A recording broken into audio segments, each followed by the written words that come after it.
wa may yudlil fala hadiyalah. La ilaha illallah wahdahu la syarikalah wa asyhadu anna Muhammadan abduhu wa rasuluh. La nabiyya ba'dah. Allahumma shalli wa sallim wa barik ala Muhammad wa ala alihi wa ashabihi ajma'in. Amma ba'd. Assalamualaikum warahmatullahi wabarakatuh. Apa kabar sahabat kesayangan semua? Alhamdulillahirabbil alamin. Segala puji kehadirat Allah yang telah memberikan kita kesempatan untuk kembali hadir dalam kajian Ahad kesayangan malam hari ini. Insya Allah Allah ridhoi dan jadikan ini sebagai pembuka pintu-pintu ampunan, pintu-pintu rahmat dan kebaikan untuk kita semua. Amin, amin ya rabbal alamin. Salawat serta salam tak lupa kita curahkan kepada junjungan kita Nabi Muhammad SAW, keluarga beserta para sahabat. Alhamdulillahirabbil alamin, sahabat kesayangan semua. Pada malam hari ini kita akan masuk ke sesi kedua kajian Ahad kesayangan seri parenting bersama guru kita Ustadz Fauzil Aldim yang alhamdulillah sudah berada di tengah kita ya. Assalamualaikum Ustadz. Waalaikumsalam warahmatullahi wabarakatuh. Kami izin untuk tilawah dulu ya Ustadz ya. Oh iya. Jazakallah Ustadz. Baiklah teman-teman, untuk menambah keberkahan kajian kita pada malam hari ini, marilah kita buka terlebih dahulu dengan pembacaan tilawah Quran oleh sahabat kita Mbak Katlia. Assalamualaikum Mbak Katlia. Waalaikumsalam warahmatullahi wabarakatuh. Insya Allah malam hari ini akan membacakan surat At-Tahrim ya Mbak Katlia, ayat 6-8 ya. Sampai 8. Baik. Baik Mbak Katlia, kami persilahkan. Baik, bismillahirrahmanirrahim. Assalamualaikum warahmatullahi wabarakatuh. Sahabat kesayangan, mari kita bersama-sama menyimak dan sama-sama kita membaca surat At-Tahrim ayat 6-8. Silahkan boleh membuka Al-Qur'annya masing-masing. Bismillah. A'udzu billahi minasyaitonir rajim. Bismillahirrahmanirrahim. Ya ayyuhalladzina amanu qu anfusakum wa ahlikum naran waquduhan nasu wal hijaratu 'alaiha malaikatun ghilazun syidad la ya'suna Allaha ma amrahum wa yaf'aluna ma yu'marun. Ya ayyuhalladzina kafaru la ta'tadhiru al-yawm innama tujzauna ma kuntum ta'malun. Ya ayyuhalladzina amanu tubu ilallahi taubatan nasuha asa rabbukum an yukaffira ankum sayyiatikum wa yudkhilakum jannatin tajri min tahtihal anhar yawma la yukhzillahu nabiyya walladzina amanu ma'ah nuruhum yas'a baina aydihim wa biaymanihim yaquluna rabbana atmim lana nurana waghfir lana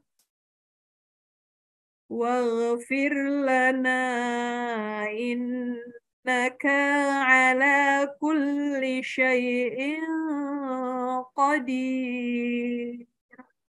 Shadaqallahul azim. Dengan menyebut nama Allah yang Maha Pengasih, lagi Maha Penyayang. Wahai orang-orang yang beriman, peliharalah dirimu dan keluargamu dari api neraka, yang bahan bakarnya adalah manusia dan batu. Penjaganya malaikat-malaikat yang kasar dan keras, yang tidak durhaka kepada Allah terhadap apa yang Dia perintahkan kepada mereka, dan selalu mengerjakan apa yang diperintahkan. Wahai orang-orang kafir, janganlah kamu mengemukakan alasan pada hari ini. Sesungguhnya kamu hanya diberi balasan menurut apa yang telah kamu kerjakan. Wahai orang-orang yang beriman, bertaubatlah kepada Allah dengan taubat yang semurni-murninya. Mudah-mudahan Tuhan kamu akan menghapus kesalahan-kesalahanmu dan memasukkan kamu ke dalam syurga-syurga yang mengalir di bawahnya sungai-sungai. Pada hari ketika Allah tidak mengecewakan Nabi dan orang-orang yang beriman bersama dengannya. Sedangkan cahaya mereka memancar di hadapan dan di sebelah kanan mereka. Sambil mereka berkata, "Ya Tuhan kami, sempurnakanlah untuk kami cahaya kami, dan ampunilah kami.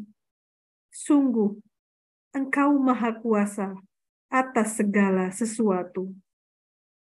Maha benar Allah dengan segala firman-Nya.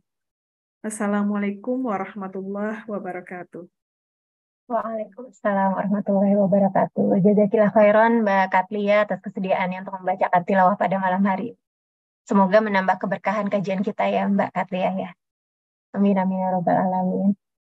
Baiklah sahabat kesayangan semua, marilah kita hadirkan hati-hati kita, kita luruskan kembali niat kita dan kembali belajar di sesi kedua kajian ahad kesayangan pada malam hari ini.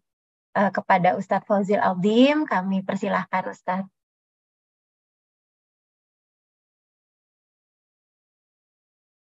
Assalamualaikum warahmatullahi wabarakatuh. Waalaikumsalam warahmatullahi wabarakatuh. Sehat Ustadz? Alhamdulillah sehat, Masya Allah. Sedang safar ya Ustadz ya, sepertinya ya? Iya betul, ini sedang di Gambir.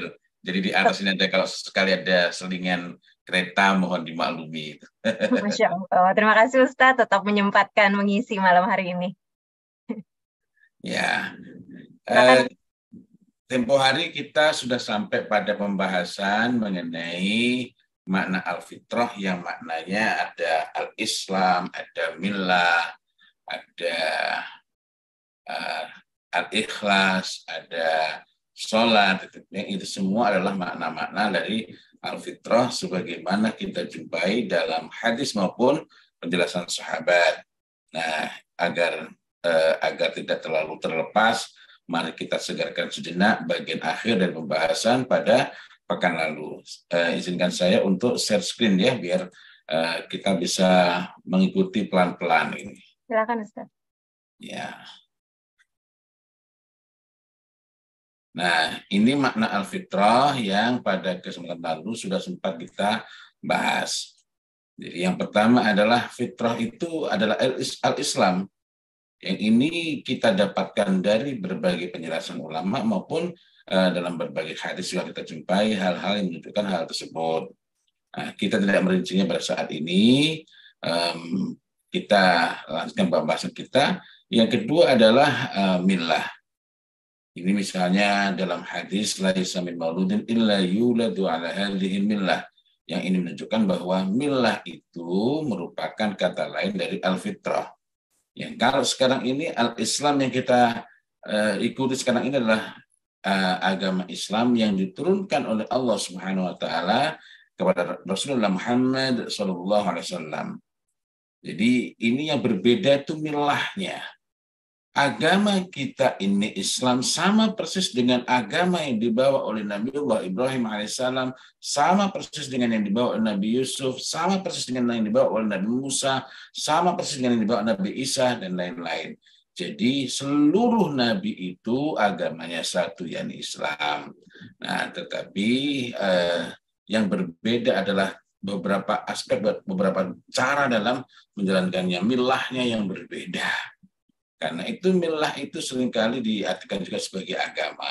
Kemudian al-ikhlas, sebagaimana nanti kita akan lihat sekilas mengenai perkataan Mu'adz bin Jabal, yang darinya kita dapat menyimpulkan bahwa al-fitrah itu maknanya juga adalah al-ikhlas. Kemudian as-sunnah, misalnya ada fitrah itu 5 atau fitrah itu 10, yang nanti kita juga akan lihat sekilas gitu ya, agar kita lebih kokoh sekaligus memahami secara lebih utuh bahwa jika al-fitrah itu dipersamakan dengan al-Islam, bahkan yang paling utuh, paling kokoh penggambarannya adalah al-fitrah itu merupakan kata dari al-Islam, tetapi dengan melihat contoh-contoh itu tidak berarti bahwa al-Islam ini secara keseluruhan dapat dimaknai sebagai al-fitrah. Ini mungkin agak membingungkan, nanti kita akan bahas pelan-pelan. Kemudian as-shalah. Semisal dari perkataan Hudzaifah al-Yamani radhiyallahu an, pada saat menjumpai ada orang sholat yang ngebut sekali, maka Hudzaifah al-Yamani mengatakan, ma sholaita, tidak ada sholat bagimu. Artinya kalau sholatnya ngebut seperti itu tidak dapat dianggap sebagai sholat. Walau mutta, dan seandainya kamu mati dalam keadaan sholat seperti itu, mutta ala ghairil fitrah, maka matinya tidak di atas al-fitrah. Sehingga para ulama menyimpulkan bahwa as-shalah atau sholat itu merupakan kata lain dari al-fitrah. Nah, ini yang tadi sempat saya sampaikan mengenai perkataan dari Mu'adz bin Jabal radhiyallahu an pada saat ditanya oleh Umar bin Khattab radhiyallahu an. Yakni ketika itu Amirul Mukminin Umar bin Khattab radhiyallahu an bertanya kepada Mu'adz, apakah penegak umat ini? Maka Mu'adz bin Jabal radhiyallahu an mengatakan salasun wa hunnal munjiyat. Ada 3 dan semuanya itu menyelamatkan. Al-munjiyat, di yang saya kasih warna kuning ini, al-munjiyat, ini sekaligus merupakan pelajaran buat kita, penting untuk kita perhatikan. Ini adalah di antara hal-hal yang menjadi penjaga al-fitrah. Sehingga pada level pribadi ini menjaga anak agar menjaga manusia agar tetap di atas al-fitrah, pada level umat ini merupakan penegak umat sehingga tidak lemah dan tidak mudah dirobohkan. Nah, apa saja 3 itu? Mari kita perhatikan ketiga-tiganya. Yakni yang pertama adalah al-ikhlas wa huwal fitrah. Fitratallahi allati fatarana 'alaiha. Mari kita ingat kembali frasa fitratallahi allati fatarana 'alaiha. Ini terdapat di mana? Terdapat dalam Quran surat Ar-Rum ayat 30. Yakni setelah Allah Subhanahu wa taala firmankan fa aqim wajhaka lid-dini hanifa, lalu berikutnya adalah fitratallahi allati fatarana 'alaiha. Maknanya ialah kalau begitu, pertama gini, maknanya ialah ini merupakan tafsir sahabat. Yang kedua, tafsir sahabat adalah sebaik-baik, selayak-layak, sepatut tafsir yang kita ikuti. Karena sahabat itu tahu betul konteks turunnya ayat maupun turunnya maupun munculnya hadis. Sehingga mereka lah yang paling paham perkataan dari nabinya, yakni Nabi Allah Muhammad SAW, maupun maksud dari ayat-ayat yang turun kepada mereka. Karena itu al-ikhlas yang di sini disebutkan oleh Mu'adz bin Jabal sebagai fitrah sungguh merupakan kata lain dari al-fitrah. Apa al-ikhlas itu? Al-ikhlas itu secara sederhana ialah memurnikan niat dan tujuan semata-mata untuk Allah Subhanahu wa taala. Tidak ada yang hendak dicari, tidak ada yang ingin diperoleh kecuali semata-mata karena Allah Subhanahu wa taala. Dan ikhlas itu tidak berhubungan dengan ringan di hati, tidak berhubungan dengan mudahnya kita melakukan sesuatu. Sebagian orang mengira bahwa kalau kita sedekah 1.000, 2.000, 5.000 rasanya enteng, itu ikhlas. Bukan. Kita bahkan mungkin mengeluarkan uang itu dengan rasa yang sangat berat di hati, tetapi jika kita lakukan itu sungguh-sungguh agar Allah Ta'ala ridho kepada kita, maka ini merupakan dari ikhlas. Sebaliknya, walaupun ringan di hati, tetapi kalau kita itu melakukannya misalnya hanya biar gangguan itu pergi, atau misalnya agar orang menganggap kita dermawan dan sejenisnya, maka itu walaupun kita melakukannya dengan senang hati, mudah, enteng saja kita memperbuatnya, itu bukan termasuk ikhlas. Lalu di sini kita juga mendapatkan ungkapan beliau wassalah dan salat. Wahyal millah, dan dia adalah millah, yakni millah atau agama ini. Sementara kita tahu bahwa millah itu merupakan kata lain dari al-fitrah. Dengan demikian maka salat itu juga merupakan al-fitrah, kata lain dari al-fitrah. Kemudian yang berikutnya adalah ta'ah dan ketaatan, wahyal ismah, dan dia adalah penjagaan. Nah, ini asar sahabat ini, pernyataan ini diriwayatkan oleh Ibnu Jarir. Mari kita telusuri lagi. Jadi di sini ada hal-hal yang sangat berharga. Salat itu merupakan penjaga, sebagaimana yang tadi disampaikan oleh Hudzaifah al-Yamani juga demikian. Ma shallaita walau mutta, seandainya kamu mati dalam keadaan salat seperti itu, mutta ala ghairil fitrah. Akan tetapi orang yang hanya melaksanakan salat sementara yang lainnya tidak dilakukan, itu berarti dia bukan termasuk melaksanakan Islam secara utuh. Sehingga dengan demikian dapat dipahami bahwa meskipun salat itu merupakan kata lain dari al-fitrah, tidak serta-merta dapat dikatakan bahwa salat itu merupakan representasi, merupakan pengganti dari kata al-fitrah secara keseluruhan. Yang berikutnya masih membahas nama al-fitrah. Jadi memang kita akan membahas itu tahap demi tahap berdasarkan urutannya dari hadis kullu mauludin yuladu 'alal fitrah. Pada pertemuan yang lalu kita membahas tentang kullu, dan kullu ini apakah seluruhnya atau sebagian, berikut bukti-buktinya. Kemudian maulud, al-maulud berarti anak yang baru lahir. Yang ini kita juga sempat bicarakan cakupannya. Alal fitrah, dan makna fitrah itu yang pada pertemuan lalu kita bahas di bagian akhir, dan sekarang kita akan bahas lanjutannya. Kemudian setelah itu fa'abawahu, yang nanti insya Allah juga akan kita bahas. Mudah-mudahan waktunya masih mencukupi. Nah, berikutnya lagi kita akan bahas lanjutannya, begitu ya. Nah,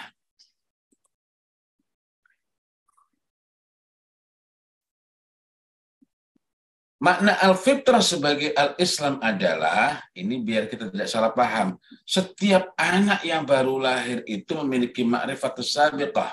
Apa yang dimaksud ma'rifatus sabiqah? Pengenalan atau pengetahuan yang mendahului. Ungkapan lainnya adalah ma'rifatus sabiqah adalah kecenderungan kepada al-Islam sebagai agama ini, sehingga satu-satunya yang sesuai untuk menjaga al-fitrah adalah al-Islam dalam makna din ini yang lengkap dengan segala perangkat aturan maupun ilmunya. Aturan itu mencakup perintah maupun larangan. Jadi ini al-Islam di sini masih merupakan ma'rifatus sabiqah, belum merupakan al-Islam sebagai agama yang lengkap dengan segala perangkatnya.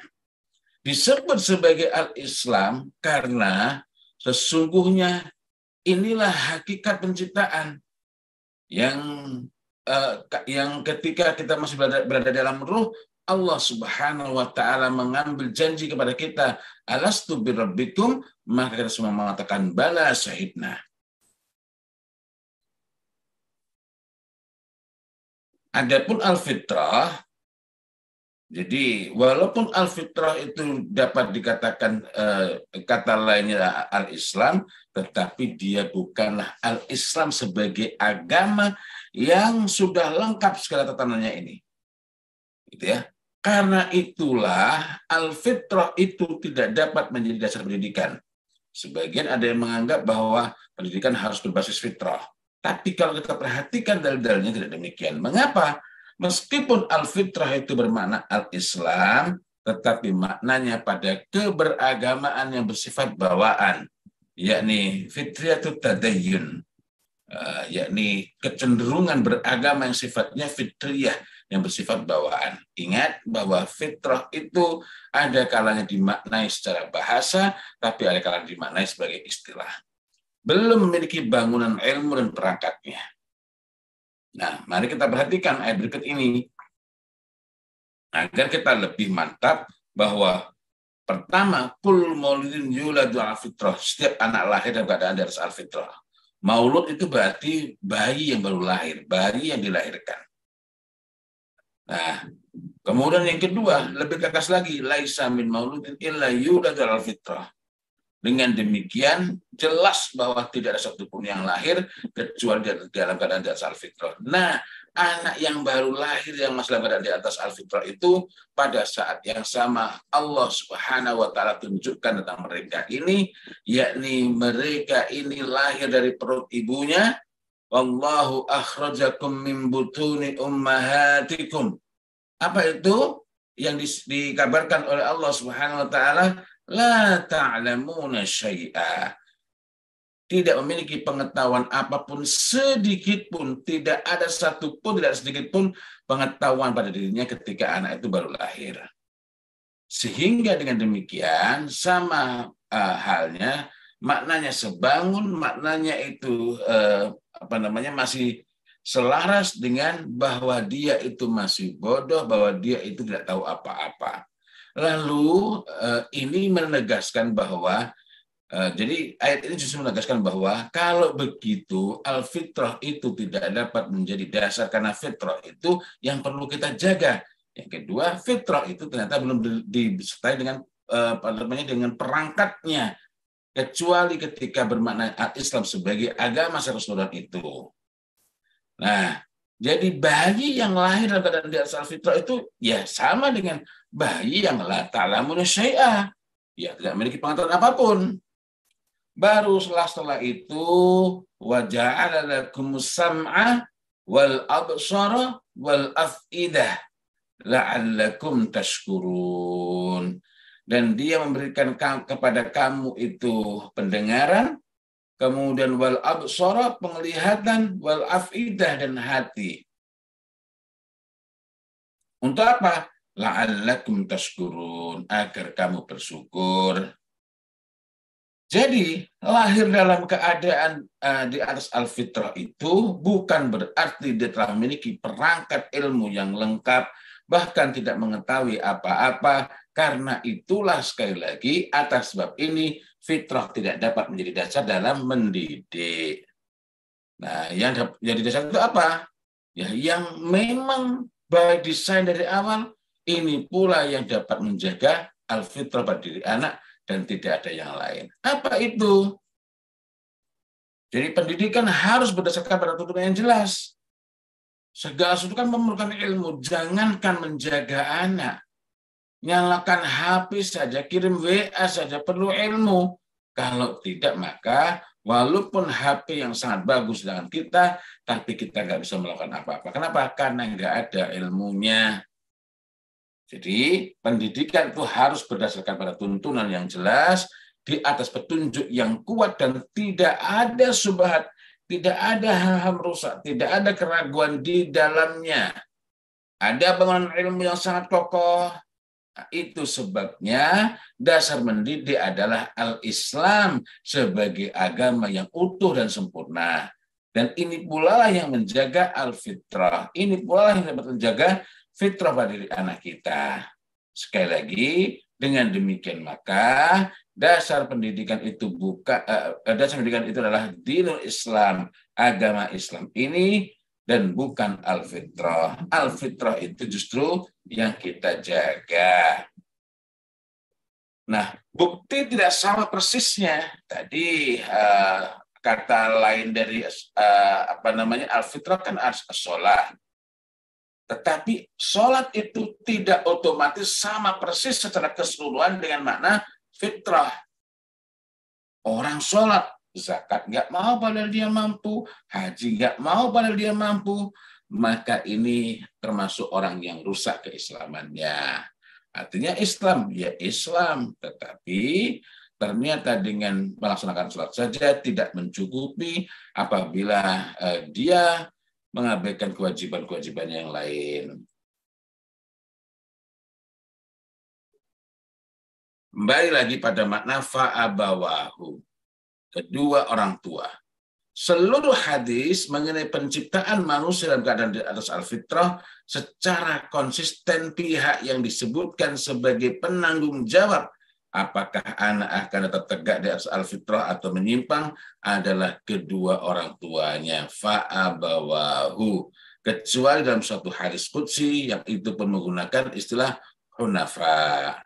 Yang lain-lain yang merujuk pada istilah fitrah, penyimpangannya selalu yang ditunjuk, selalu yang disebutkan adalah kedua orang tuanya. Baik saat anak masih bayi, maupun ketika anak sudah remaja atau bahkan sudah beranjak tua.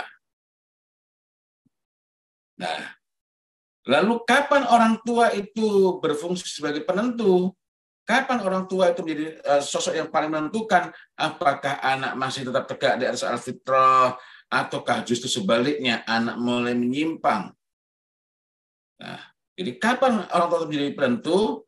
Pertama adalah saat anak baru lahir, ketika anak belum memperoleh pengaruh apapun di sekelilingnya. Maka di saat itu kitalah yang paling bertanggung jawab dan diminta pertanggungjawaban atas apa yang kita dari diri anak-anak kita, sehingga usia 2,5 tahun misalnya harusnya anak itu betul-betul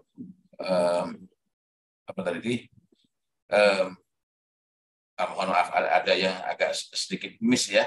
Jadi ringkasnya, jadi anak itu kita ini wajib menjaga fitrah pada diri anak-anak kita sebelum anak itu memperoleh pengaruh apapun.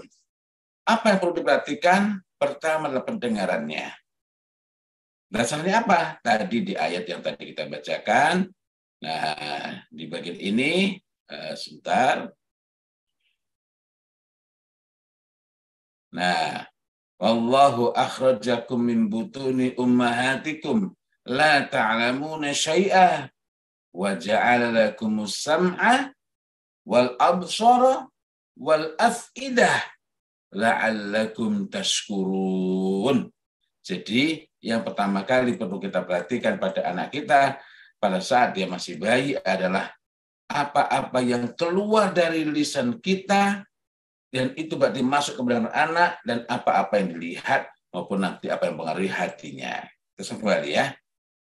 Yang kedua, kapan orang tua itu menjadi penentu fitrah pada diri anak? Saat anak mulai menyimpang. Tetaplah kedua orang tuanya yang menjadi penentu utama untuk mengembalikan anak kepada al-fitrah. Jadi di sini tugas orang tua adalah memperbaiki islahil fitrah.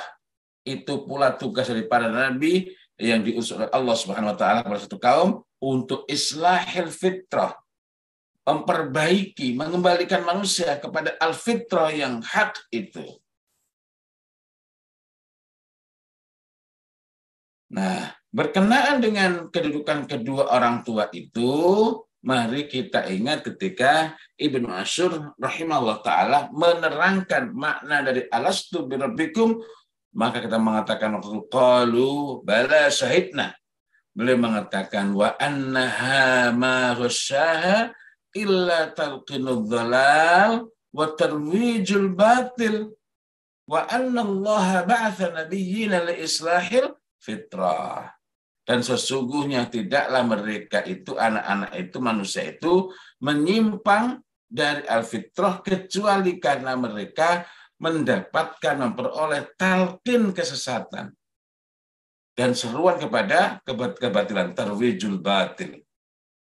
Sesungguhnya Allah mengutus para nabi untuk memperbaiki keadaan manusia agar kembali kepada fitrah. Nah, dari sini ada pelajaran-pelajaran yang sangat berharga buat kita, yang harus kita perhatikan kalau kita ingin agar anak-anak kita itu terjaga. Dua pintu utama yang menggelincirkan itu apa? Ini memang sama-sama lisan. Apa itu? Pertama, talqinud dhalal. Talqin kepada kesesatan. Ternyata kalau kita perhatikan tadi, untuk kesesatan perlu effort, perlu usaha yang lebih berat. Karena talqin itu apa? Komunikasi yang sifatnya intensif, one by one, atau satu orang dengan sekelompok kecil, yang kita doktrinkan, kita diktikan kepada mereka kalimat-kalimat yang baik untuk ditirukan. Ini namanya talqin. Menarik bahwa untuk menyesatkan itu yang diperlukan adalah talqin. Sementara agar anak menyimpang kepada kebatilan, maka cukup dengan seruan-seruan, dengan ngomporin, dengan ajakan-ajakan. Akan tetapi seorang anak yang sudah dekat, sudah akrab dengan kebatilan, susahlah bagi dia untuk tidak tersesat. Pelajarannya buat kita apa? Jika kita ingin menjaga anak agar terhindar dari dhalal, terselamatkan dari dhalal, terselamatkan dari kesesatan, kita perlu mentalkinkan kebenaran kepada anak agar menjadi keyakinan. Jadi dalam hal ini pendekatannya, metode pokoknya ialah talqin. Bukan sekadar memberitahu. Kalau sekadar memberitahu, anak jadi tahu, tapi belum tentu yakin. Kita juga perlu mengakrabkan anak-anak kita dengan seruan kepada yang hak dan ma'ruf. Jadi kalau ada tarwijul batil, maka hendaklah kita bukan sekedar menetralkan, ada tarwijul hak, meskipun istilah ini kurang tepat. Jika anak-anak ini kita suruhkan untuk beriman, kita suruhkan untuk menegakkan sholat, kita suruhkan menyuruh kepada yang ma'ruf, kita suruhkan anak itu untuk menjauh dari yang mungkar, mencegah dari yang mungkar, maka Masya Allah, anak-anak itu akan cenderung terjaga insya Allah. Nah, kemudian berikutnya adalah masih berkenaan dengan konsekuensi dari maka kedua orang tuanya. Tadi sempat kita bahas bahwa al-fitrah itu adalah ma'rifatul haq, pengetahuan yang mendahului mengenal kebenaran sebelum mengenal yang lain. Setiap anak lahir dalam keadaan ma'rifatul haq, mengenal kebenaran sampai datang kepadanya talqinud dhalal, atau yang datang kepadanya itu adalah jadi saya datang kepada talqinud dhalal ini, atau datang kepadanya itu adalah seruan-seruan kepada kebatilan. Karena itulah kita perlu menjaga anak kita dari keduanya, yakni talqinud dhalal wa tarwijul batil. Karena kebatilan itu walaupun tidak menyesatkan, tetapi lama-lama akan membawa orang itu kepada kesesatan. Dan menjaga diri agar tidak justru kita sebagai orang tua yang menjadi pelaku. Apa ada? Ada. Kita akan bicarakan nanti. Pelaku apa? Pelaku yang mentalkinkan kesesatan tadi, atau ngomporin kepada kemungkaran, kebatilan. Jadi kita hendaknya tidak menjadi pelakunya, tidak pula menjadi fasilitator bagi terjadinya talqinud dhalal wa tarwijul batil. Jadi talqin kepada kesesatan maupun anjuran ajakan-ajakan kepada kebatilan. Nah, tadi saya sebutkan orang tua hendaklah tidak menjadi pelakunya. Apa ada? Oh, banyak. Misalnya, salah satu makna al-fitrah adalah al-ikhlas, yakni memurnikan niat dan tujuan dari setiap perbuatan yang dia kerjakan itu semata-mata hanya untuk memperoleh ridha Allah Subhanahu wa Ta'ala. Tetapi alangkah banyak hari ini orang tua yang justru memalingkan anak dari al-fitrah semenjak dini. Yang mana itu? Contohnya mengajarkan amal akhirat untuk iradah dunia. Ini mungkin masih abstrak ya. Nah, tapi agar dapat gambaran lebih jauh, misalnya ada orang tua yang ketika mendorong anak untuk sholat itu dengan iming-iming, nanti kalau mau sholat, bunda kasih ini, kalau mau sholat, bapak kasih ini. Bukan sebaliknya, yakni anak itu siap berkorban untuk agamanya. Atau bahkan mengajarkan riya wa sum'ah semenjak dini. Anak diajak ke masjid tapi ditanya, coba nanti kalau udah temanmu, coba nanti. Nah, ini artinya mengajarkan riya wa sum'ah semenjak dini. Padahal seharusnya kita ini justru menegakkan pemahaman dan membangun motivasi berperilaku, atau dikenal sebagai dalam istilah al-fahmu wa bina'ud dawafi as-sulukiyah. Untuk apa? Agar semuanya yang dikerjakan oleh anak itu semata-mata karena Allah Subhanahu wa taala.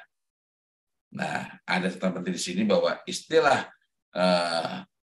al-fahmu, memahamkan itu, wa bina'ud dawafi as-sulukiyah, dan membangun dorongan-dorongan berperilaku pada diri anak. Ini merupakan inti pokok dari asas ma'rifi pada bagian ilmu.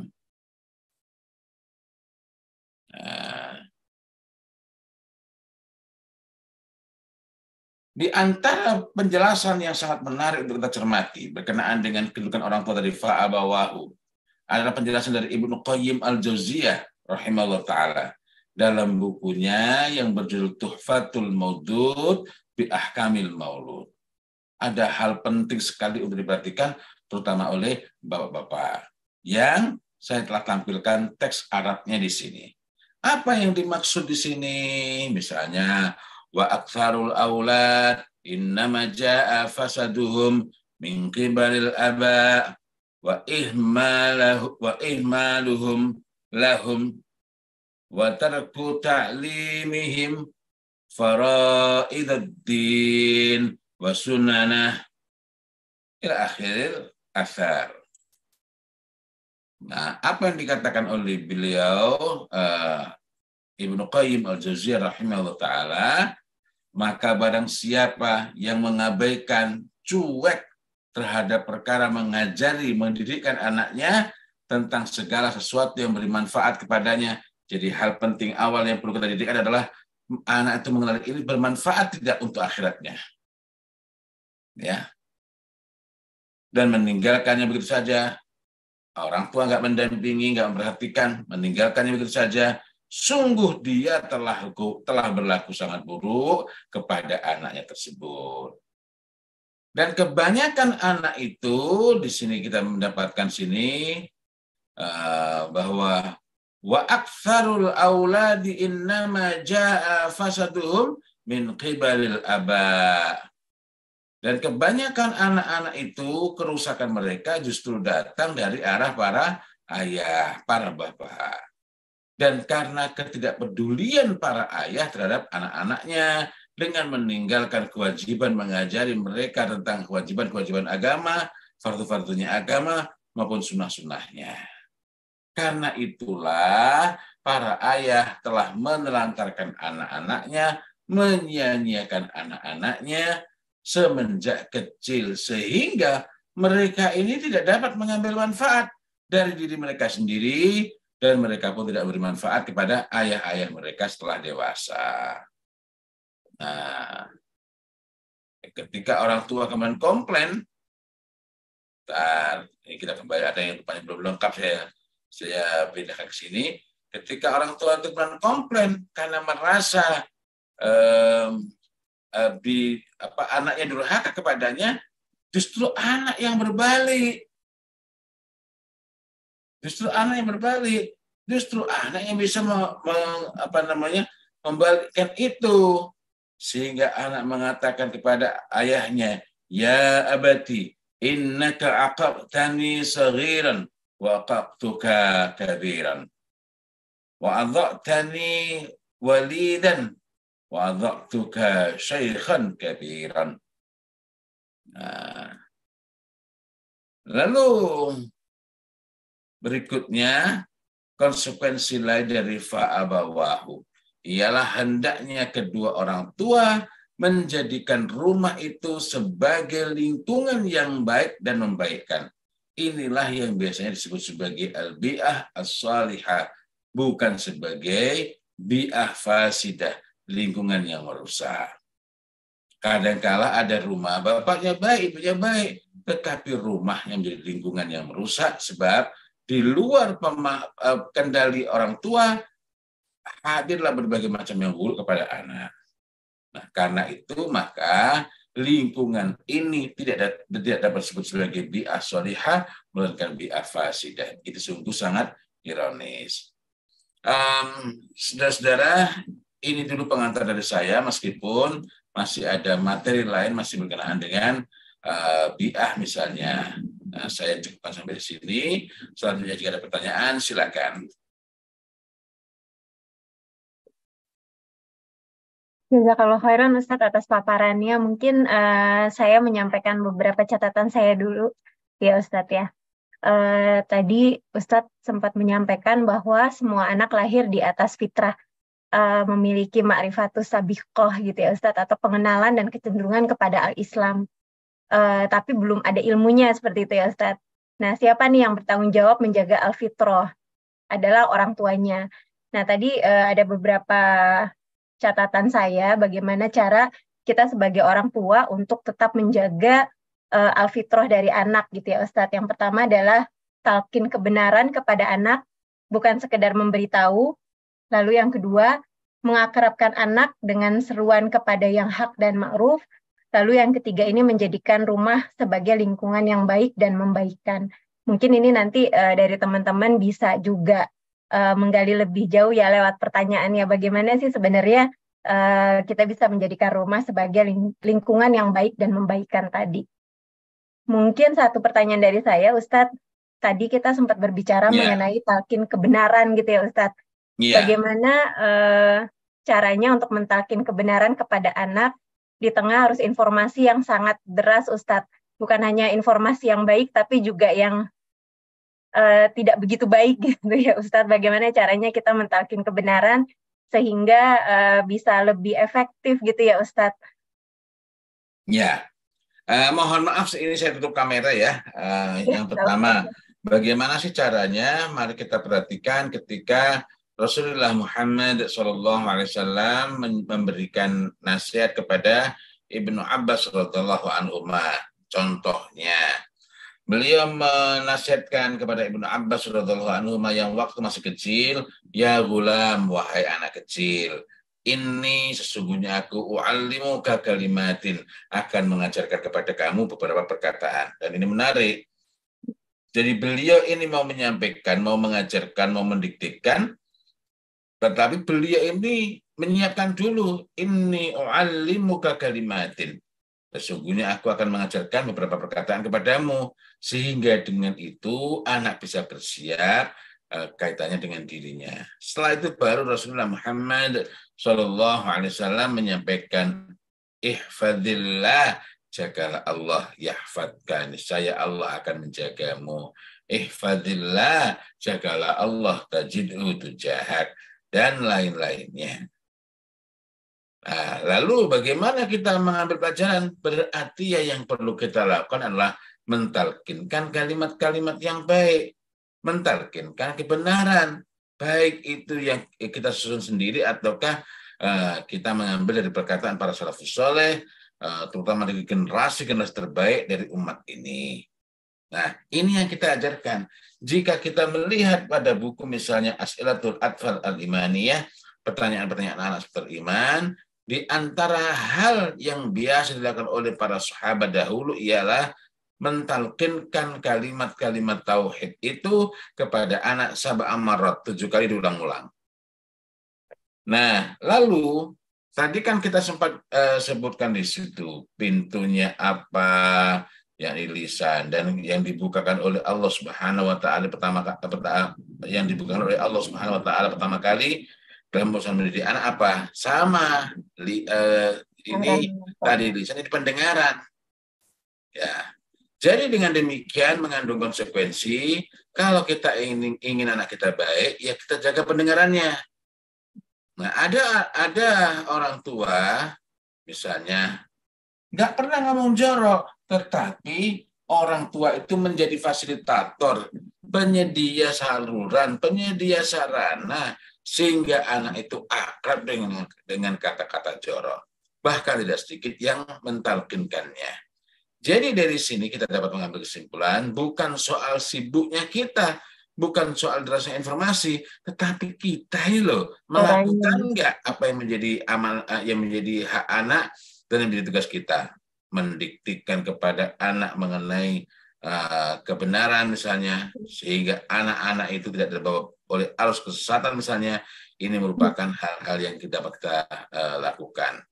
Jadi hendaklah kita menjadi orang yang tidak mudah terkontaminasi oleh aturan-aturan itu. Wallahu a'lam bishawab. Jadi tadi ya Ustadz ya, bukan masalah informasi dari luar, tapi dari kitanya juga gitu ya Ustadz. Betul ya. Ya. Informasi yang rusak itu dulu juga ada. Selalu ada. Betul. Ya. Baik Ustadz. Ustadz ini ada peserta yang raise hands, Mbak Rina Matulesi. Kita kasih kesempatan ya Ustadz ya. Ya. Kan Mbak Rina.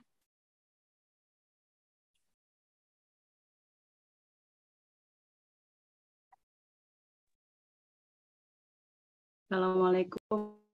Waalaikumsalam warahmatullahi wabarakatuh.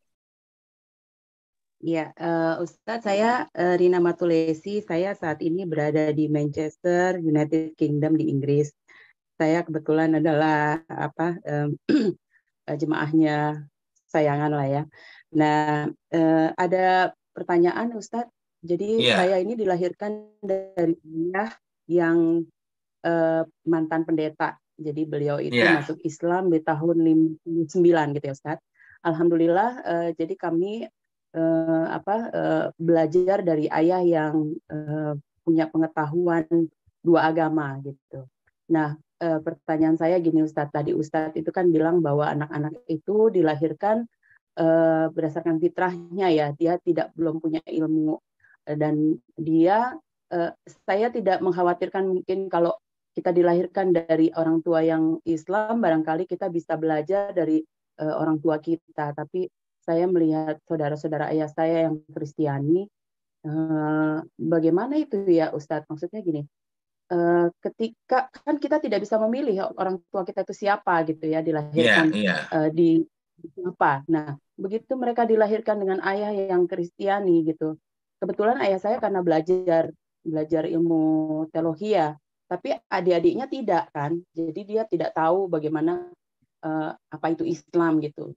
Walaupun kita sudah misalnya ngasih tahu kebenaran tentang Islam ya, mereka tahu bahwa ini menurut mereka juga aneh gitu, tapi karena mungkin sudah dididik dari lahir dan fitrahnya begitu ya dia tetap lanjutkan. Pertanyaan saya bagaimana yang mereka dilahirkan yang bukan dari Islam ya Ustadz, apakah memang sebenarnya itu Allah menciptakan bahwa mereka nanti akan menemukan jalannya atau menemukan fitrahnya, ketemu dengan orang-orang yang bisa mendapatkan ilmu tentang Islam.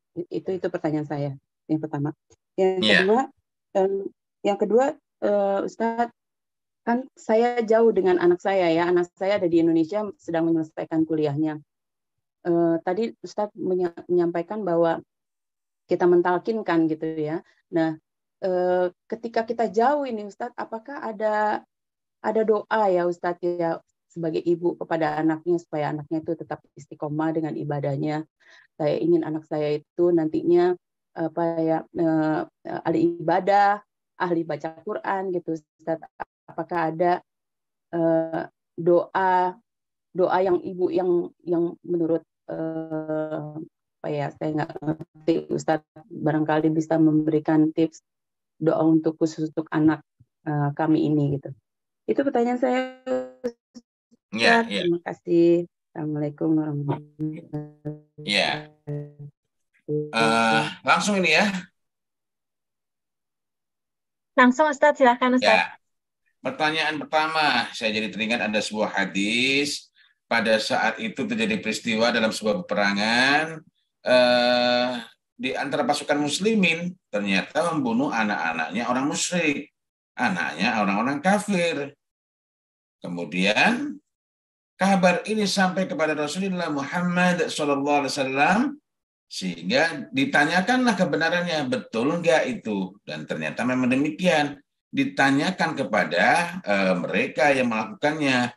Mereka mengatakan bahwa mereka ini anak-anak orang musyrik. Lalu apa kata Rasulullah Muhammad SAW? Bukankah orang-orang terpandang, orang-orang terkemuka di antara kalian, Abu Bakar As-Siddiq radhiyallahu an, Umar bin Khattab radhiyallahu an, dan yang lain-lainnya? Yang jelas yang jelas masuk tokoh-tokoh besar itu semuanya adalah anak-anak orang musyrik, anak-anaknya orang kafir. Dan dari sini maka disampaikan, ditegaskan laisa min mauludin, dan tidaklah ada di antara anak-anak itu illa kecuali yuladu ala hadhil millah, dilahirkan di atas agama ini. Dengan demikian maka potensi atau kecenderungan untuk ketemu dengan al-Islam itu kemungkinan itu sangat tinggi. Lalu bagaimana jika mereka tidak tergerak? Itulah kewajiban kita untuk berdakwah. Mendakwahkan itu bukan memaksa mereka untuk masuk ke agama ini, tetapi untuk melepaskan tanggung jawab kita. Kalau ditanya di yaumul qiyamah, kenapa kita tidak mengabarkannya, gitu ya. Jadi dalam hal ini kita yang perlu mendorongnya, mengingatkan agar mencari tahu. Kita juga dapat mengupayakan agar dia memiliki ketertarikan, gitu ya, kepada agama ini. Kemudian yang pertanyaan berikutnya, talqin kepada kebenaran itu terutama pada anak yang masih kecil. Adapun kalau anak-anak itu misalnya sudah kuliah, apa yang perlu dilakukan? Bukan soal talqinnya, melainkan justru di sini kita mengajak anak itu untuk bisa berpikir lebih baik, lebih mendalam, mengerti konsekuensinya dari apa-apa yang dia harapkan itu. Wallahu a'lam bishawab. Jadi tadi ya Ustadz ya, semoga Mbak Rina diberikan kemudahan gitu ya Ustadz untuk berdakwah, memberikan kabar tadi ya. Dan juga untuk tetap mendoakan anaknya gitu ya. Lalu selanjutnya Ustadz mungkin kita bacakan dulu pertanyaan yang ada di chat. Ini dari Mbak Juli Kristi. Assalamualaikum Ustadz, mohon izin. Tadi Ustadz katakan kerusakan anak lebih banyak dari ayah. Apakah itu artinya bahwa kerusakan pada anak di atas bumi ini lebih banyak karena tanggung jawab ayah yang kurang ya Ustadz? Apakah benar begitu? Karena memang benar saya perhatikan beberapa anak yang tidak ada sosok ayah, rata-rata mereka jadi sosok yang kurang baik di bumi ini. Mohon penjelasannya ya Ustadz. Iya. Pertama perlu kita bedakan antara ayah yang tidak hadir karena halangan syar'i, misalnya meninggal dunia, dengan ayah yang sebenarnya dia itu ya ada di situ tetapi tidak peduli, dia mengabaikan kewajibannya. Kemudian yang kedua, di antara kewajiban para ayah kepada anak itu alias hak anak atas ayahnya, yang nomor satu sebelum yang lain-lain itu adalah kewajiban seorang ayah itu memberikan ibu yang baik bagi anaknya. Bagaimana cara dia memberikan ibu yang baik? Sebelum nikah berarti ketika nyari istri itu ya memang yang kira-kira bisa menjadi ibu. Yang kedua, setelah menikah, sebelum punya anak, maka tanggung jawab dia untuk menyiapkan istrinya agar dapat menjadi ibu yang baik. Menyiapkan istrinya agar dapat menjadi ibu yang baik berarti harus tahu peta masalahnya. ilmunya, misalnya istri ilmunya sudah punya atau belum. Kalau belum, yang wajib untuk mendidikkannya atau mengupayakan pendidikannya adalah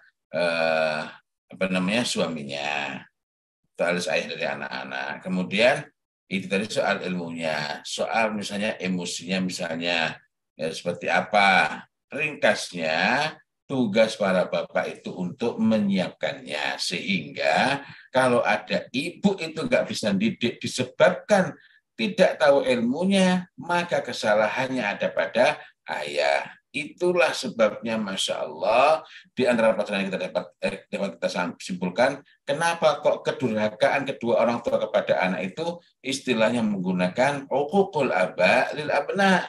Kok bukan uququl aba wal ummahat lil abna? Ini. Karena sesungguhnya kedurhakaan ibu kepada anak itu hampir pasti disebabkan lalainya atau tidak dipedulikannya tanggung jawab dari masing-masing. Wallahu a'lam bishawab. Kita lanjut ke pertanyaan selanjutnya, Ustadz. Kepada Mbak Julia ada raise hand. Silakan Mbak Julia. Assalamualaikum Ustadz. Waalaikumsalam warahmatullahi wabarakatuh. Iya, ini saya langsung ke pertanyaan aja ya Ustadz ya. Iya, iya. Iya, saya punya dua pertanyaan. Yang pertama, bagaimana hukumnya jika menikah tidak didasari dengan landasan agama yang kuat, dan ketika menikah pun juga si istri ini sudah mengetahui bahwa suami ini untuk urusan perihal yang wajib saja, contohnya ketika sholat dan puasa, ini sangat-sangat amat diremehkan oleh pihak laki-laki, namun si istri tetap ingin menikah dengan si suaminya ini. Itu yang pertama, Ustadz. Kemudian sikap kita ketika melihat ada sebuah rumah tangga yang orang tuanya ini tidak begitu memperhatikan urusan fikih dan kewajiban sebagai seorang muslim yang baik, lalu kemudian anaknya pun tidak begitu juga banyak diberikan ilmu agama oleh orang tuanya, dan kita sebagai orang terdekatnya itu melihat keadaan yang seperti itu, sikap kita harus bagaimana ya Ustadz? Itu saja. Barakallahu fikum. Sebentar. Jadi yang pertama tadi? Ya. Yang pertama. Ya. Yang pertama, bagaimana hukumnya jika seorang wanita menikah tadi dia. Iya, menikah dengan seorang laki-laki yang sudah di awal ini tahu untuk perihal kewajibannya dia sebagai seorang muslim tidak begitu dia jalankan, apalagi hampir-hampir tidak pernah dia lakukan, Ustadz, begitu. Ya. Ya. Pertama mari kita ingat, ini memang hadisnya berkenaan dengan laki-laki kalau milih istri. Hadisnya begitu. Tungkahul mar'ah li arba, lima liha karena hartanya, wali hasabiha karena kedudukan perempuan itu, wali jamaliha karena kecantikannya, wali diniha. Nah, bagian berikutnya ini kan masih sifatnya informatif, bukan perintah. Jadi kalau mengatakan Rasulullah dia nyuruh cari yang cantik, enggak ada di situ. Ini kalimat berita. Kalimat berita itu artinya menunjukkan ini yang biasa berlaku di masyarakat. Lalu beliau SAW mengatakan fatfar. Fatfar ini kalimat perintah. Apa maknanya? Bukan maka pilihlah, tetapi pastikan dirimu itu meraih kesuksesan, meraih kejayaan dengan dalam kehidupan perkawinanmu itu. Jadi fatfar. Dengan apa? Memastikan kejayaan, memastikan kesuksesan itu dengan memperhatikan zat agamanya. Di sini yang disebutkan bukan fatfar biddin, tapi fatfar bidzatiddin. Maka pastikanlah kamu mendapatkan kesuksesan, assure you get success, itu dengan zat agamanya.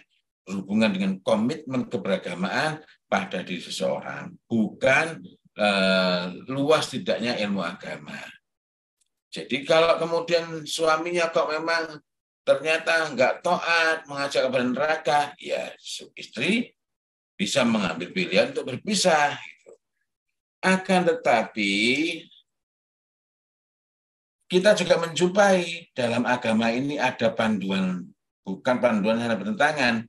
Lam yuralil mutahabaini illa nikah. Suatu ketika ada seorang sahabat mengadukan istrinya kepada Rasulullah Muhammad Sallallahu Alaihi Wasallam, ada cacat akhlak pada diri istrinya. Maka beliau mengatakan ceraikanlah tapi laki-laki ini masih berat. Lalu datang lagi kepada Rasulullah, nasihatnya juga sama. Laki-laki ini masih berat. Lalu datang lagi kepada Rasulullah Muhammad SAW, dan di situ didorongkan untuk tetap mempertahankan. Jadi ada yang ideal, tapi ada juga kalau dihindarkan malah lebih buruk lagi. Sehingga dalam urusan ini hendaklah istrinya yang berusaha keras agar suaminya memaui agama ini. Ya, jadi bukan waduh gimana kalau sudah terlanjur.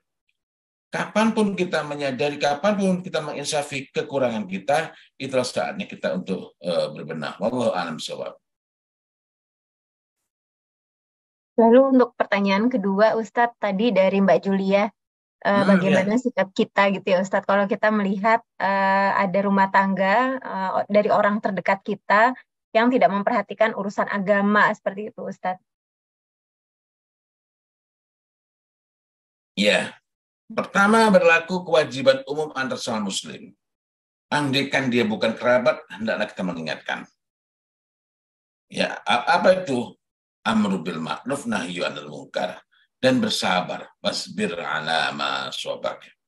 Artinya, memang bukan pekerjaan ringan. Kita menyampaikan itu mungkin malah dicibir, dan tidak ada masalah buat kita. Kenapa? Karena kita berusaha melakukannya dengan ikhlas. Dicibir nggak masalah, itu dapat jadi tambahan pahala yang bahkan lebih besar. Nah, apalagi kalau dia itu masih kerabat kita, maka lebih perlu lagi untuk kita ingatkan. Tugas kita itu mengingatkan, bukan memberi hidayah. Ini penting untuk kita garis bawahi. Tugas kita itu mengingatkan, bukan memastikan dia berubah. Di antara para nabi itu ada yang sampai akhir hayat pengikutnya cuma satu doang. Ada yang cuma dua, ya. Jadi nggak sebanyak yang ikut acara kesayangan ini, tetapi itu semua tidak menjadikan mereka ini batal menjadi nabi. Nah, jadi dari sini hal pentingnya adalah hendaklah kita itu berusaha untuk mengingatkan perkara hasil, bukan kita yang menentukan. Wallahu a'lam bishawab. Jadi kita penting banget untuk kita mengingatkan gitu ya Ustadz, tugas kita hanya mengingatkan, tapi urusan nanti apakah dia berubah atau enggak itu bukan bagian kita lagi, seperti itu ya Ustadz. Ya. Jadi kalau bahasa lainnya adalah tugas kita adalah memastikan bahwa kita nanti nggak repot di akhirat. Nggak ikut diminta pertanggungjawaban ya Ustadz ya. Ya karena kalau kita diam, kita akan ditanya. Karena itu masih keluarga kita. Jadi kenapa dibiarkan? Tapi kalau kita sudah mengingatkan, itu urusan dia. Nah, contoh ada orang yang nyerobot tanahnya. Ini kasus. Dan kemudian dia menganggap, sudah dipakai, sudah biasa. Saya sampaikan rugi kalau begitu. Sudah tanah dipakai, kan nggak dapat apa-apa. Jadi karena itu biar dapat pahala gimana? Ingatkan anak itu. Ingatkan. Karena kalau nggak diingatkan dia dosa, sementara kita juga bisa terkena dosanya. Kenapa? Karena diam tidak mau mengingatkan. Tapi kalau kita mengingatkan, maka kita bisa berlepas diri, sebab sudah kita kerjakan, cuma dia belum mengikuti. Itu. Wallahu a'lam bishawab. Baik Ustadz, kita ke pertanyaan selanjutnya ya Ustadz, dari Ummu Fatna. Bismillah, barakallahu fikum Ustadz. Masya Allah, la haula wa la quwata illa billah. Anda ingin meluruskan kembali pemahaman yang Anda terima.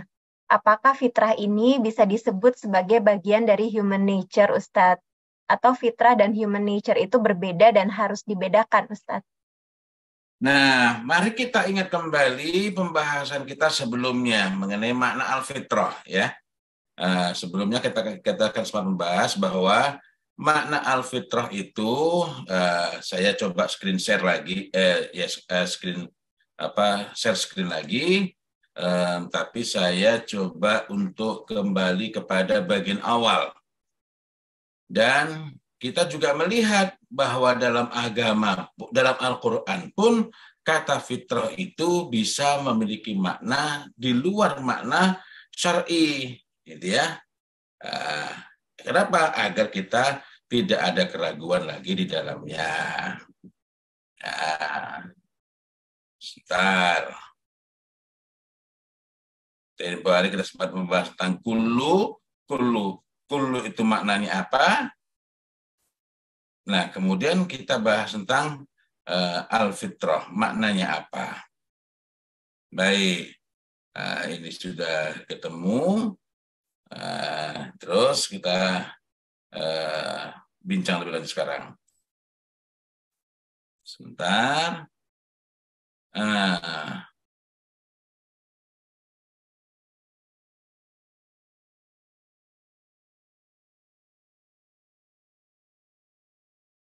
Nah, ini makna al-fitrah. Makna al-fitrah. Nah, jadi mari kita segarkan kembali, kekeliruan umum bukan hanya dalam soal ini adalah bahasa Arab itu kan luar biasa, Masya Allah. Ada makna secara bahasa, ada makna secara istilah. Akal misalnya berakal, itu makna secara bahasa berbeda, lalu makna secara istilah untuk fikih berbeda dengan makna dalam bidang yang lain. Saya baru sempat mengumpulkan makna al-fitrah sesuai dengan bidangnya masing-masing itu ini tidak saling bertentangan, tetapi penggunaannya harus kita perhatikan. Itu sampai 40 halaman lebih khusus makna, bukan menjabarkan terlalu jauh, khusus makna dari berakal itu. Nah, saya teruskan lagi. Nah, di sini apa makna al-fitrah? Saya tekankan di situ bahwa setiap istilah terikat kepada peruntukannya. Fusi dalam istilah fisika nuklir berbeda dengan fusi dalam istilah fisipol, meskipun hakikat pokoknya sama. Maka untuk memahami istilah harus dikembalikan kepada pemilik istilah, bukan semata-mata kepada makna secara bahasa. Kenapa? Karena agama ini akan rusak kalau kita tinggalkan makna yang sifatnya peristilahan, dan kita bawa kepada makna secara bahasa.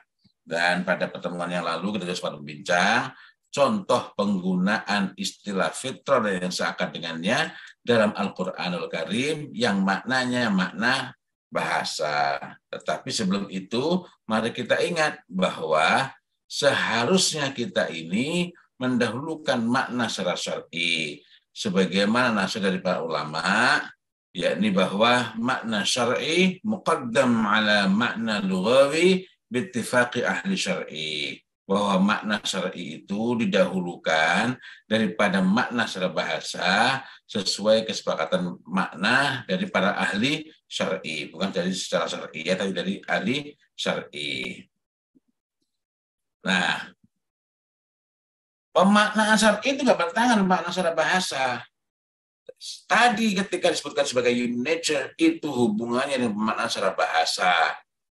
Secara bahasa itu berarti penciptaan. Nah, ini makna secara bahasa fitrah itu lughatan maknanya adalah khilqah. Ada penciptaan. Kalau di makna istilah lain adalah human nature. Ini makna secara bahasa. Kalau kita makna secara bahasa, kita nggak dapat petunjuknya.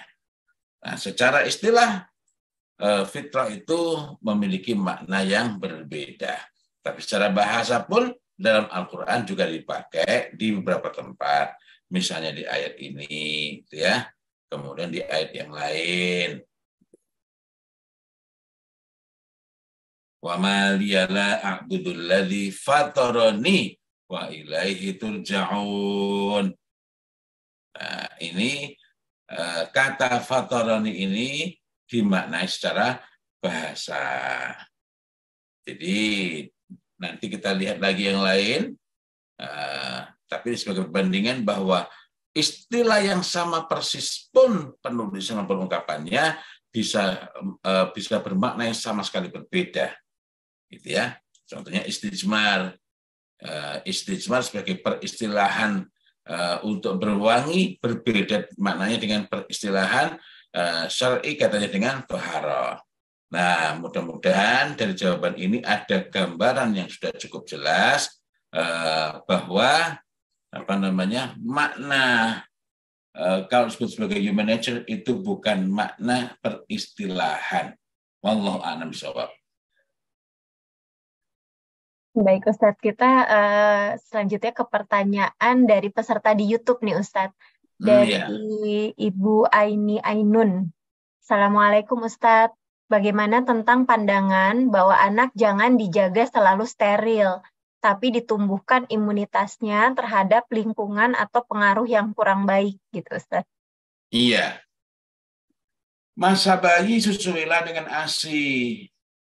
Bukan kita tidak ingin anak itu imun, tetapi agar imun, kita nyuntik misalnya jarumnya harus bersih. Agar anak imun, maka harus punya kesiapan dulu, harus kuat dulu. Nah, jadi itu betul syarat dan ketentuan berlaku. Bukan tiba-tiba dilepas begitu saja. Nah, kurang lebih begitu. Wallahu a'lam bishawab. Jadi harus dipersiapkan dulu ya Ustadz, ibaratnya dikasih ASI-nya dulu gitu ya Ustadz ya. Iya. Supaya bisa menangkal imunitasnya dibangun dulu. Oh, ini memang sudah cukup imun. Baru kemudian dilepas sehingga ketika terpapar dia nggak masalah. Tempo hari saya sempat cerita juga itu kan berkenaan dengan ya bunai aqimis sholah. Pada saat saya membahas tentang bullying itu aqimis sholah. Jadi anak itu dari awal sudah disiapkan untuk fight, untuk menghadapi dunia yang memang sangat berbeda. Dan mereka datang bukan sebagai korban pengaruh, melainkan mereka datang sebagai agen pengaruh yang memberikan pengaruh bagi sekeliling termasuk teman-temannya.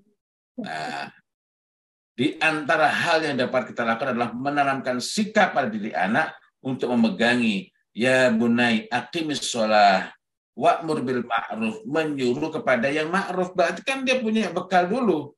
Wa nahy anil munkar wasbir ala ma asabak. Inna dzalika min azmil umur. Nah, gimana mau menegakkan sholat kalau iman saja enggak? Tapi poinnya adalah untuk sampai ke sini berarti anak perlu steril dulu. Wallahu a'lam bishawab. Terima kasih Ustadz. Ini ada Mbak Julia, raise hand lagi Ustadz. Mbak Julia, silakan Mbak. Ya, Assalamualaikum Ustadz. Izin saya bertanya lagi ya. Waalaikumsalam. Ya. Iya. Begini Ustadz, mungkin pertanyaan saya mungkin agak sedikit bergeser dari kasus kita hari ini ya, tentang tema kita hari ini ya. Begini Ustadz, jika saya melihat waktu itu saya menonton di YouTube untuk ada seorang pasangan yang naudzubillah min dzalik, mereka ini berzina Ustadz, hingga terjadinya hamil. Jadi pelaku zina ini dan laki-laki yang menzinainya pun ini sampai menghamili si pasangannya ini, kemudian sampai hamil. Dan kemudian ketika hamil, usianya di bawah 6 bulan, mereka segera dinikahkan kedua pelaku ini. Begitu Ustadz. Ya. Jadi apakah nanti, karena saya pernah mendengar di konten di YouTube, jika yang dua pelaku berzina ini dinikahkan dan sampai hamil, usia kehamilannya itu masih di bawah 6 bulan, maka nasabnya ini akan jatuh pada si bapak dari si suami yang menghamili pasangan istrinya ini, Ustadz, yang berzina ini. Tapi dengan catatan mereka berdua ini sebelum menikah mereka sudah bertobat, Ustadz, begitu. Itu apakah benar? Kalau menurut Ustadz Muhammad ini bagaimana ya? Syukuran, anak Ustadz. Hasil zina itu dinasabkan kepada emaknya. Ya. Jadi kalau anak hasil zina itu dinasabkan kepada emaknya. Jadi karena itu maka ini kita perlu memperhatikan betul. Dan ini memberikan pelajaran berharga buat kita bahwa kita ini seharusnya mempersiapkan anak-anak kita, memperhatikan anak-anak kita agar tidak jatuh kepada pergaulan yang tidak baik. Kemudian yang kedua, akan tetapi sangat berbeda antara anak yang ini jangan dengan anak yang memiliki orientasi pernikahan yang sangat jelas. Nah, itu sebabnya saya tempo hari sempat menulis yang buku ini saya tujukan untuk anak SD kelas 5, 6, SMP kelas 1, 2 yakni berkenaan dengan ini buku yang sifatnya waktu itu diterbitkan oleh Kemdikbud dalam bentuk PDF, buku cetaknya juga ada, tetapi memang ini dikemas untuk publik, untuk umum. Sebenarnya itu belum memadai buku itu, karena awalnya hanya PowerPoint, tapi kemudian dirasa sudah cukup sehingga diterbitkan. Tapi poin saya adalah buku itu saya tulis untuk mempersiapkan agar anak-anak SD kelas 5, kelas 6 itu sudah memiliki orientasi menikah. Nah, sering terjadi anak-anak itu hanya dibilang nggak boleh pacaran, gitu ya. Hanya nggak boleh pacaran. Tetapi terus gimana dong? Apa yang harus dilakukan? Apa yang harus dipersiapkan? Ketika hanya nggak boleh, apa yang harus dikerjakan? Sebaliknya, jika anak itu memiliki orientasi pernikahan yang sangat kuat, maka dia dapat mengarahkan dirinya untuk hidup dengan produktif misalnya, dan lebih menjaga pergaulannya. Jadi, saya justru lebih cenderung kepada apa yang dapat kita lakukan pada anak-anak yang belum sampai ke usia-usia itu, sehingga mereka ketika sampai pada usianya, mereka dapat menjadi orang-orang yang hidupnya bukan hanya selamat dari kerusakan, melainkan membawa kebaikan bagi orang-orang sekelilingnya. Wallahu a'lam bishawab. Ya, Ustadz. Ustadz, ini masih ada 2 pertanyaan lagi. Saya izin ya Ustadz ya. Ini dari Ummu Fatona, Ustadz, masih terkait dengan makna dari al-fitrah. Fitrah dalam konteks ini hanya dimaknai sebagai tauhid, di mana setiap manusia yang terlahir dalam keadaan bertauhid namun tanpa ilmu. Apakah benar seperti itu, Ustadz? Iya, betul. Ya. Jadi karena itulah kita tidak dapat mengatakan jadi kita kalau mendidik anak harus berbasis fitrah. Karena bagaimana kita itu dijadikan sebagai basis, sementara kullu mauludin yuladu alal fitrah. Baik, al-maulud itu siapa? Bayi yang baru lahir. Itu kan? Nah, bayi yang baru lahir itu siapa? Yakni orang yang sama itu yang baru lahir itu la ta'lamuna syai'a, tidak diberi pengetahuan apa-apa. Artinya al-fitrah contohnya tadi, fitrah itu ada 5 misalnya. Tadi ada mungkin saya sudah sebutkan ya, fitrah itu ada 5. Salah satunya ada memotong kuku, ada berkhitan, memotong kuku gitu, dan lain-lainnya. Nah, ini disebut sebagai fitrah, tapi bukan berarti kalau kita potong kuku, fitrah kita terjaga. Atau misalnya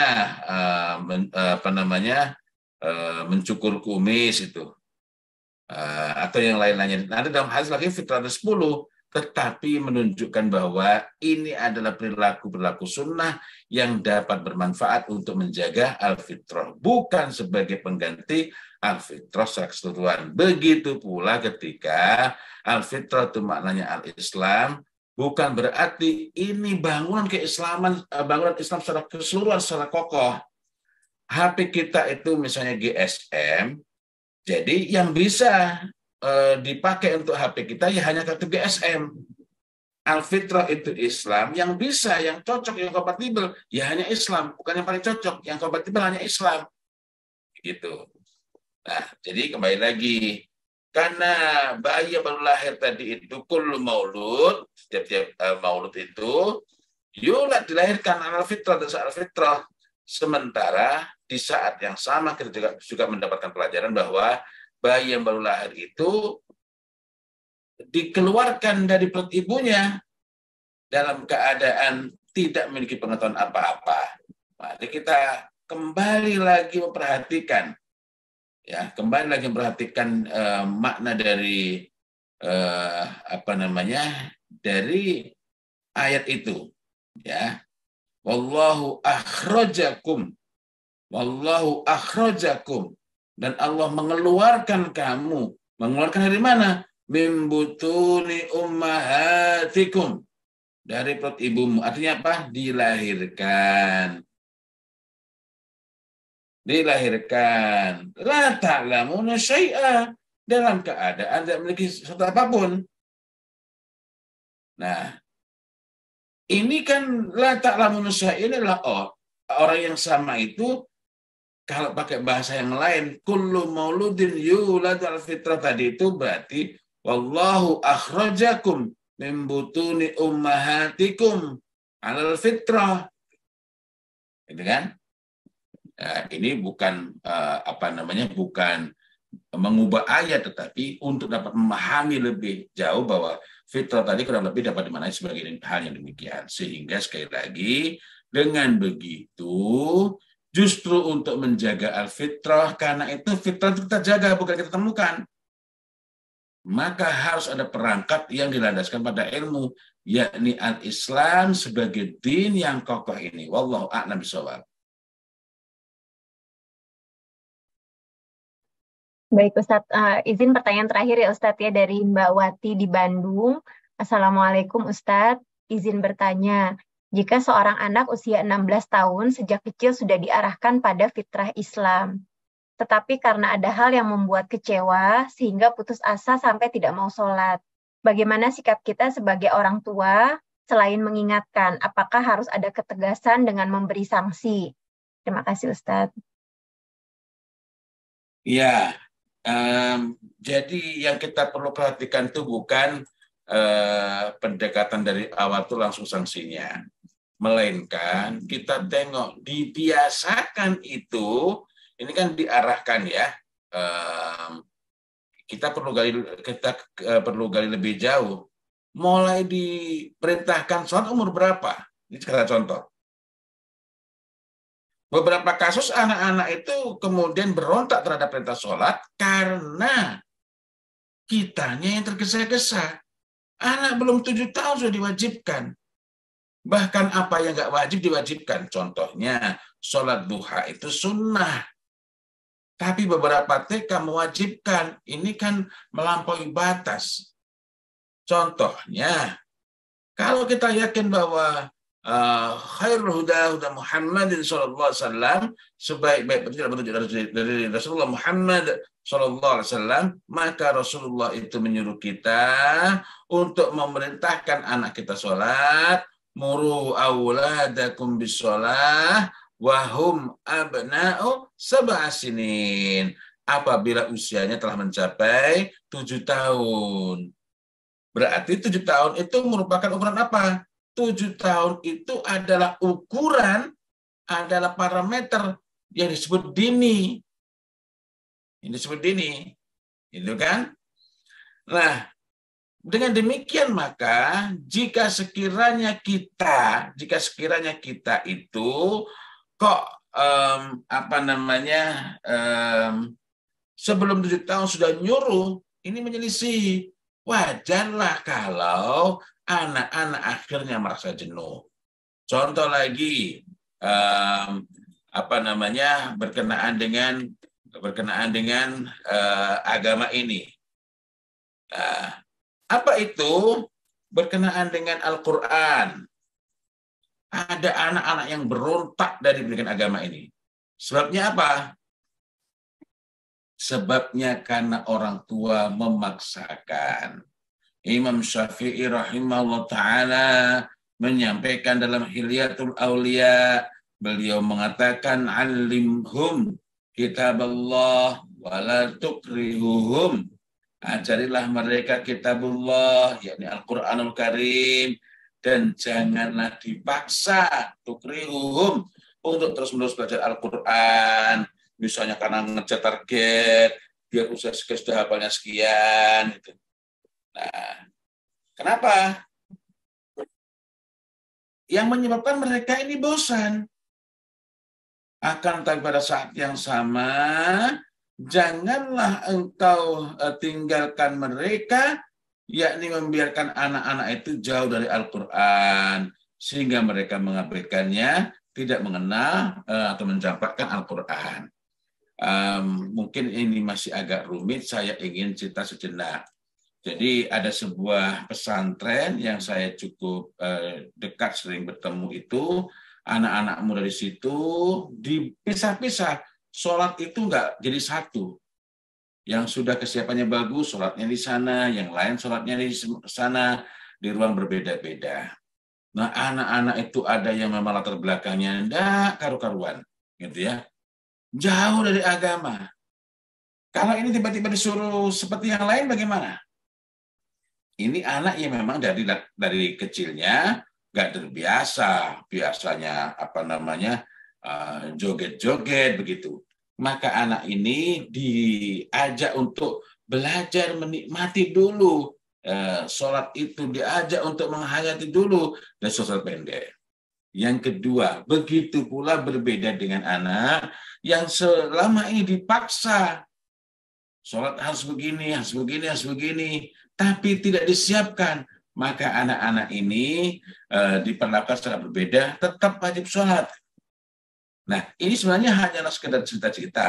Artinya, kita tidak bisa memastikan dalam kasus anak tadi itu. Tetapi secara sederhana memerlukan pendekatan-pendekatan yang tepat, terukur, sesuai dengan yang dituntunkan dalam agama ini. Wallahu a'lam bishawab. Ustaz, alhamdulillahirrahmanirrahim, Ustaz, semua pertanyaan sudah terjawab. Jazakallah khairan Ustadz atas jawabannya dan ilmunya pada malam hari ini. Barakallahu fiik Ustadz. Semoga kita sebagai orang tua selalu mendapatkan taufik dan hidayah untuk terus menjaga fitrah dari anak-anak kita. Amin, amin ya rabbal alamin. Baik Ustadz, saya izin untuk menutup kajian kita pada malam hari ini Ustadz. Ya.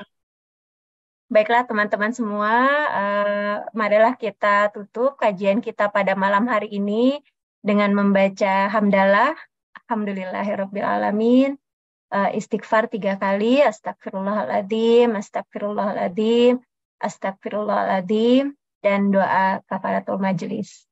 Bismillahirrahmanirrahim. Subhanakallahumma wa bihamdika asyhadu an la ilaha illa anta astaghfiruka wa atubu ilaik. Terima kasih teman-teman semua. Terima kasih Ustadz Fauzil. Fi amanillah Ustadz. Ya, jazakumullah khair kasiran. Dan mohon maaf kalau tidak bisa optimal dalam menyampaikan pada sesi malam ini. Ada beberapa kesalahan saya yang saya lakukan tadi. Mohon maaf sebesar-besarnya. Kemudian ada juga pertanyaan tadi, PPT-nya bisa didapatkan nggak? Insya Allah nanti kalau sudah tuntas, ini masih saya selesaikan sampai 5 pertemuan. Insya Allah nanti akan saya share sehingga dapat dipelajari ulang. Dan mudah-mudahan nanti bisa saya lengkapi juga untuk hal-hal yang kurang. Sehingga dari pertanyaan-pertanyaan yang ada, saya akan melengkapinya juga, insya Allah. Masya Allah Ustadz. Untuk bahan kita belajar nanti ya Ustadz ya. Murojaah lagi ya Ustadz. Baik Ustadz, jazakallah khairan Ustadz dan teman-teman semua. Saya tutup kajian pada malam hari ini. Assalamualaikum warahmatullahi wabarakatuh. Waalaikumsalam warahmatullahi wabarakatuh.